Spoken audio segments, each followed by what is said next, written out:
नमस्कार. The deep डाईव्हमध्ये आपलं स्वागत आहे. आज माझ्यासमोर 6 जानेवारी 2026च्या वर्तमानपत्रांचा ढिगारा आहे आणि यातून एक खूपच रंजक गोष्ट समोर येतेय. असं दिसतंय की भारत एका मोठ्या वैचारिक रस्सीखेचीत अडकला आहे. ही रस्सीखेच आहे नियंत्रण आणि स्वातंत्र्याच्यातली. मग ती सुप्रीम कोर्टाच्या निर्णयांमध्ये असो, सरकारच्या आर्थिक धोरणांमध्ये असो किंवा कॉर्पोरेट कंपन्यांच्या नियमांमध्ये, सगळीकडे हेच दिसतंय. अगदी बरोबर.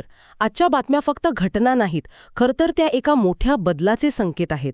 एका बाजूला व्यवस्था म्हणजे सिस्टम अधिक नियंत्रण मिळवण्याचा प्रयत्न करते, तर दुसऱ्या बाजूला व्यक्ती आणि संस्था अधिक स्वातंत्र्याची मागणी करत आहेत. हो. हा संघर्ष आजच्या जवळपास प्रत्येक महत्त्वाच्या बातमीच्या मुळाशी आहे. चला, या संघर्षाचे वेगवेगळे पैलू उलगडून पाहूया. नक्कीच.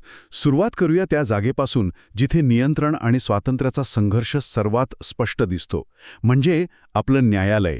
बरोबर. दिल्ली दंगल प्रकरणात सुप्रीम कोर्टाने उमर खालिद आणि शर्जील इमाम यांना जामीन नाकारला, पण त्याचवेळी इतर 5 आरोपींना जामीन दिलाय. एकाच प्रकरणात आहेत का वेगळा न्याय का? हा खूप महत्त्वाचा प्रश्न आहे आणि इथेच आपल्याला कोर्टाच्या भूमिकेतील सूक्ष्मता दिसते. कोर्टाने म्हटलंय की खालिद आणि इमाम यांच्यावरील आरोप आणि इतरांवरील आरोप यांच्यात गुणात्मक फरक आहे. एक मिनिट, गुणात्मक फरक म्हणजे नेमकं काय म्हणायचंय कोर्टाला?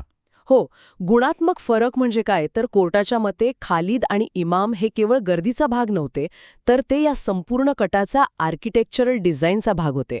आर्किटेक्चरल डिझाईन हा शब्द खूपच वजनदार आहे. याचा अर्थ म्हणजे ते या कटाचे मुख्य सूत्रधार होते असं कोर्टाला म्हणायचंय का? हो, अगदी तसंच. म्हणजे जसा एखादा आर्किटेक्ट इमारतीचा आराखडा तयार करतो ना, त्याचप्रमाणे यांनी या कटाचा आराखडा तयार केला असं प्रथमदर्शनीत दिसतंय. हे कोर्टाचं मत आहे. अच्छा. म्हणूनच त्यांच्यावर UAPA म्हणजेच अनलॉफुल ॲक्टिव्हिटीज प्रिव्हेन्शन ॲक्ट अंतर्गत गंभीर गुन्हे दाखल आहेत. आणि हा कायदा इतका कडक आहे की त्या अंतर्गत जामीन मिळणं जवळजवळ अशक्य असतं.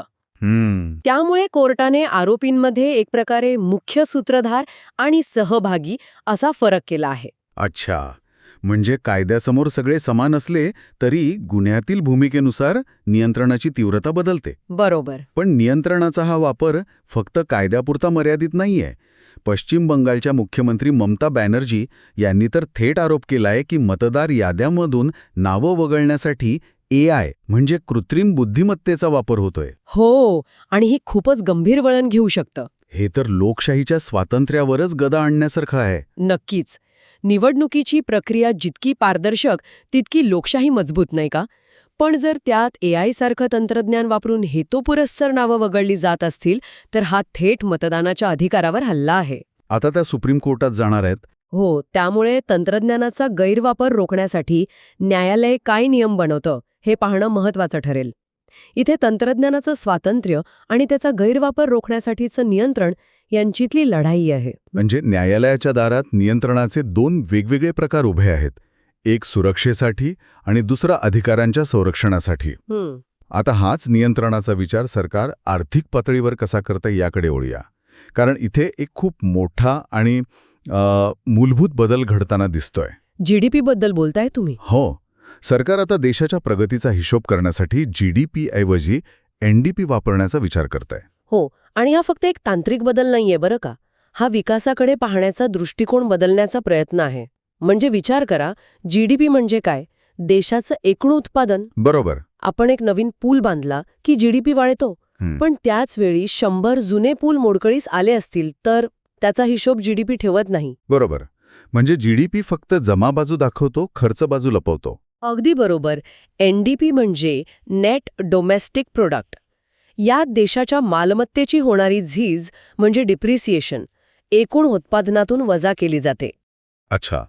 सोप्या भाषेत सांगायचं तर NDP आपल्याला आरसा दाखवतो की आपण आपलं घर फक्त नवीन वस्तूंनी भरतोय की जुन्या घराची डागडुजी करून ते सांभाळतोय सुद्धा. हां, विकासाच्या व्याख्येवरचाच प्रश्न आहे मग. हो, फक्त पुढे धावायचं की धावताना पायाखालची जमीनही मजबूत ठेवायची. सिद्धांत म्हणून हे ऐकायला खूपच छान वाटतंय, पण मला एक व्यावहारिक प्रश्न पडतोय. ही झीज किंवा डिप्रिसिएशन मोजणार कोण आणि कशी? बरोबर. आपल्या देशात जिथे प्रत्येक गोष्टीचं राजकारण होतं, तिथे हा बदल फक्त आकड्यांचा खेळ बनून राहण्याचा धोका नाही का? यात तर मोठा गोंधळ होऊ शकतो. हा अगदी योग्य मुद्दा आहे. याच्या अंमलबजावणीतच खरी कसोटी आहे. यासाठी एक पारदर्शक आणि प्रमाणित पद्धत विकसित करावी लागेल. नाहीतर तुम्ही म्हणता तसं ही एक नवीन राजकीय खेळी ठरू शकते. पण जर हे यशस्वी झालं तर हा शाश्वत विकासाच्या दिशेने एक मोठं पाऊल असेल. आणि हाच मोठा दूरगामी विचार आपल्याला अणुऊर्जा क्षेत्रातही दिसतोय, जिथे सरकार आता खासगी कंपन्यांना गुंतवणुकीसाठी दारं उघडत आहे. हो, शांती कायदा आणला जाणार आहे, ज्यामुळे खासगी गुंतवणूक वाढेल असं म्हटलं जाते. आत्तापर्यंत अणुऊर्जा म्हणजे पूर्णपणे सरकारी नियंत्रणाखालील क्षेत्र होतं ना? बरोबर. यामागेही तोच विचार आहे. सरकारला अणुऊर्जेतून वीज निर्मिती वाढवायची आहे, पण त्यासाठी लागणारा प्रचंड भांडवली खर्च एकट्याने उचलणं शक्य नाही. हो, ते तर आहेच. खाजगी कंपन्या आल्या की भांडवल येईल, नवीन तंत्रज्ञान येईल, कार्यक्षमता वाढेल. पण इथे स्वातंत्र्यासोबत एक मोठी जबाबदारी येते, ती म्हणजे सुरक्षेची. बरोबर. अणुऊर्जेच्या बाबतीत सुरक्षेशी थोडीही तडजोड चालत नाही. त्यामुळे सरकारला गुंतवणूकदारांना स्वातंत्र्य देताना नियंत्रणाची चौकट खूप मजबूत ठेवावी लागेल. सरकारच्या या सगळ्या दूरगामी योजना आणि धोरणात्मक बदलांचा परिणाम थेट बाजारावर कसा दिसतोय?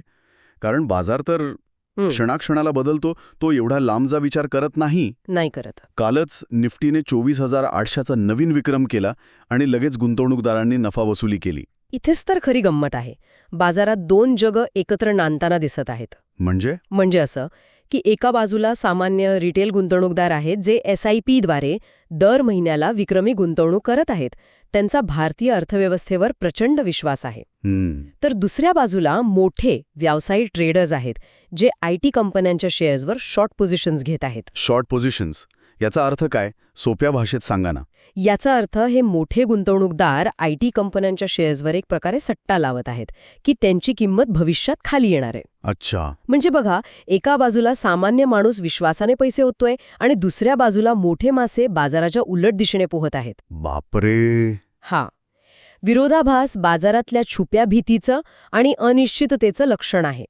सरकार कितीही धोरणं आखत असलं तरी बाजाराचं स्वातंत्र्य आणि त्याची भीती यावर कोणाचं नियंत्रण नसतं. आणि बाजारातली ही अनिश्चितता फक्त आकड्यांपुरती मर्यादित नाही, ती आता कंपन्यांच्या आत आणि स्टार्टअप्सच्या जगातही स्पष्ट दिसतीये. हो.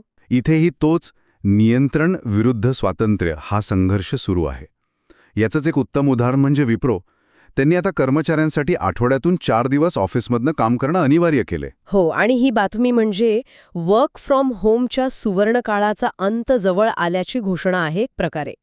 कोरोना काळात कंपन्यांनी कर्मचाऱ्यांना घरून काम करण्याचं स्वातंत्र्य दिलं, पण आता त्यांना पुन्हा नियंत्रणाखाली आणण्याचा प्रयत्न सुरू झालाय. आणि कारणं काय देतात? उत्पादकता, टीम कोलॅबोरेशन अशी नेहमीची कारणं दिली जातात. पण माझ्या एका मित्राचं म्हणणं आहे, जो IT मध्ये काम करतो, की ऑफिसला जाण्या-येण्यातच दिवसाचे 3 तास वाया जातात. त्यामुळे कंपनी उत्पादकतेबद्दल बोलते, पण कर्मचाऱ्यांच्या वैयक्तिक वेळेचं आणि स्वातंत्र्याचं काय? बरोबर. हा एक मोठा संघर्ष आहे, जो आता प्रत्येक IT कंपनीत सुरू झाला आहे. अगदी. हा संघर्ष आहे कॉर्पोरेट कमांड आणि वैयक्तिक लवचिकतेमधला. पण याच कॉर्पोरेट जगात एक दुसरी सकारात्मक बातमी आहे. कोणती? ब्रिटनच्या ॲपेक्स या मोठ्या फर्मने ID फ्रेश फूड या भारतीय ब्रँडमध्ये मोठी गुंतवणूक केली आहे. हा तोच ब्रँड आहे जो आपल्याला तयार इडली डोसा बॅटर विकतो. अच्छा, अरे वा. म्हणजे एकीकडे विप्रोसारखी मोठी कंपनी कर्मचाऱ्यांवर नियंत्रण आणू पाहते, तर दुसरीकडे एका भारतीय स्टार्टअपच्या स्वातंत्र्यावर आणि त्याच्या वाढीच्या क्षमतेवर परदेशी गुंतवणूकदार विश्वास दाखवत आहेत. हो, हे चित्र खूपच विरोधाभासी आहे. खरंच. ID फ्रेश फूडची यशोगाथा ही भारतीय स्टार्टअप्सच्या स्वातंत्र्याची आणि गुणवत्तेची कहाणी आहे. हे दाखवतं की योग्य संधी मिळाल्यास भारतीय उद्योजक काय करू शकतात. पण आता याच स्टार्टअप्सच्या स्वातंत्र्यावर गदा येण्याची भीती निर्माण झाली आहे, आणि ती थेट सरकारच्या एका योजनेमुळे. तुम्ही इंडिया AI मिशनबद्दल बोलत आहात का, जिथे सरकार AI स्टार्टअप्सना मदत करणार आहे? हो, पण त्या बदल्यात त्यांच्या कंपनीत हिस्सेदारी म्हणजे इक्विटी घेण्याचा विचार करत आहे. आणि याला विरोध होतोय. जोरदार विरोध होतोय. स्टार्टअपचं म्हणणं आहे की आम्हाला सरकारची मदत हवी आहे, पण भागीदार म्हणून नको, तर एक मदतनीस म्हणून. इक्विटी देण्याचा अर्थ काय होतो हे आपण एका सोप्या उदाहरणाने समजूया. सांगा ना. समजा तुम्ही एखाद्याला घर बांधायला मदत मागितली आणि त्याने मदतीच्या बदल्यात तुमच्या घरातली एक खोलीच स्वतःच्या नावावर करून मागितली. अरे देवा. मला मदत तर मिळेल, पण तुमच्या घरात कायमचा एक भागीदार येईल जो प्रत्येक निर्णयात आपलं मत मांडेल. स्टार्टअप्सना हीच भीती आहे.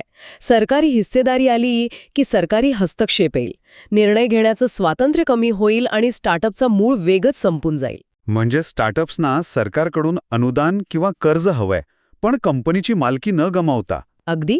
इथे पुन्हा तोच संघर्ष दिसतोय. सरकारी नियंत्रणाची भीती विरुद्ध उद्योजकीय स्वातंत्र्य. अगदी बरोबर. आजच्या या संपूर्ण चर्चेतून हेच समोर येत आहे की 2026चा भारत हा एका मोठ्या स्थित्यंतरातून जातोय.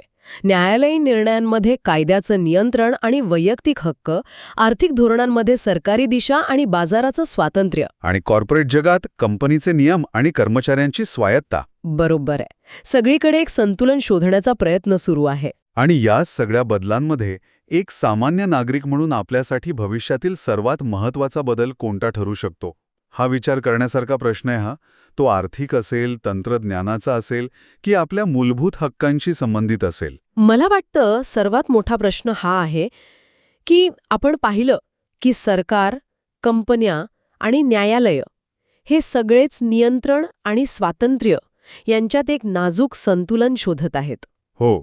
पण एक सामान्य नागरिक म्हणून आपल्यासाठी विचार करण्यासारखी गोष्ट ही आहे की या संतुलनाच्या तराजूत आपल्या स्वातंत्र्याचं आणि हक्कांचं वजन किती ठेवलं जाईल, भविष्याची दिशा याच उत्तरावर अवलंबून असेल असं मला वाटतं. आजच्या या सखोल विश्लेषणात सहभागी झाल्याबद्दल धन्यवाद. जर तुम्हाला आमची ही चर्चा आवडली असेल आणि अशाच प्रकारे बातम्यांच्या गहिरेत जायला आवडत असेल तर आमच्या YouTube चॅनलला लाईक आणि सबस्क्राईब करायला विसरू नका. भेटूया पुढच्या वेळी.